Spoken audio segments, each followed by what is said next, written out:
ஆண்டவர் இயேசு கிறிஸ்துவின் நாமத்தினால் மகிழ்ச்சியும் சமாதானமும் நம் அனைவரோடும் இருப்பதாக.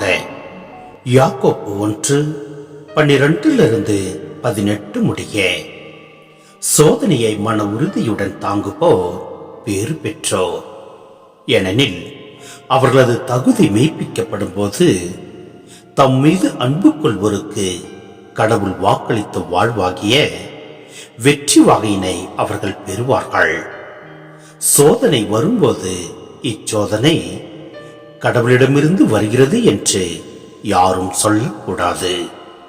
ஏனெனில் கடவுள் தீமையின் தூண்டுதலுக்கு உள்ளாவதில்லை, அவரும் எவரையும் சோதிப்பதில்லை.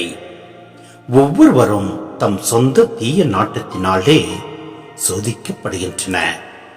அது அவர்களை கவர்ந்து மயக்கி தன்வயப்படுத்துகிறது. பின்னர் தீய நாட்டம் கருக்கொண்டு பாவத்தை பெற்றெடுக்கிறது. பாவம் முழு வளர்ச்சி அடைந்து சாவு விளைவிக்கிறது. என் அன்பார்ந்த சகோதர சகோதரிகளே, ஏமாந்து போக வேண்டாம். நல்ல கொடைகள் அனைத்தும் நிறைவான வரமெல்லாம் ஒளியின் பிறப்பிடமான விண்ணக தந்தையிடமிருந்தே வருகின்றன. அவரிடம் எவ்வகையான மாற்றமும் இல்லை. அவர் மாறிக்கொண்டிருக்கும் நிழல் அல்ல. தம் படைப்புகளுள் நாம் முதற் கனிகளாகும்படி உண்மையை அறிவிக்கும் வார்த்தையால் நம்மை ஈன்றெடுக்க அவர் விரும்பினார். சிந்தனை: மனிதனுடைய வாழ்க்கையில் சோதனைகள் ஏற்படுவது உண்டு. அப்படியாக நம் வாழ்வில் சோதனைகள் ஏற்படுகின்ற போது நம் ஆண்டவரை குறை கூறாமல் அவற்றை எதிர்த்து நின்று போராடுவோம். தம் படைப்புகளுள் நாம் முதற்கனிகளாகும்படி உண்மையை அறிவிக்கும் வார்த்தையால் நம்மை ஈன்றெடுக்க அவர் விரும்பினார்.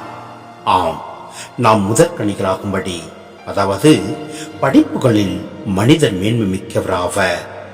அவர்கள் கடவுளுக்கு உகந்த வாழ்க்கை வாழ வேண்டும். உண்மையை அறிவிக்கும் வார்த்தைகளால், அதாவது வார்த்தை என்பதை மீட்பளிக்கும் கடவுளின் வெளிப்பாட்டை குறிக்கிறது.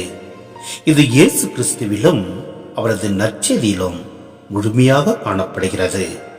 நம்மை ஈன்றெடுக்க, அதாவது திருமுழுக்கின் மூலம் கடவுள் நம்மை தம் பிள்ளைகளாக ஈன்றெடுத்தார் என்று நாம் கருத்தில் கொண்டு நம் ஆண்டவரை முழு மனதோடு ஏற்று நாம் அனைவருக்கும் நற்செய்தியை அறிவிப்போம்.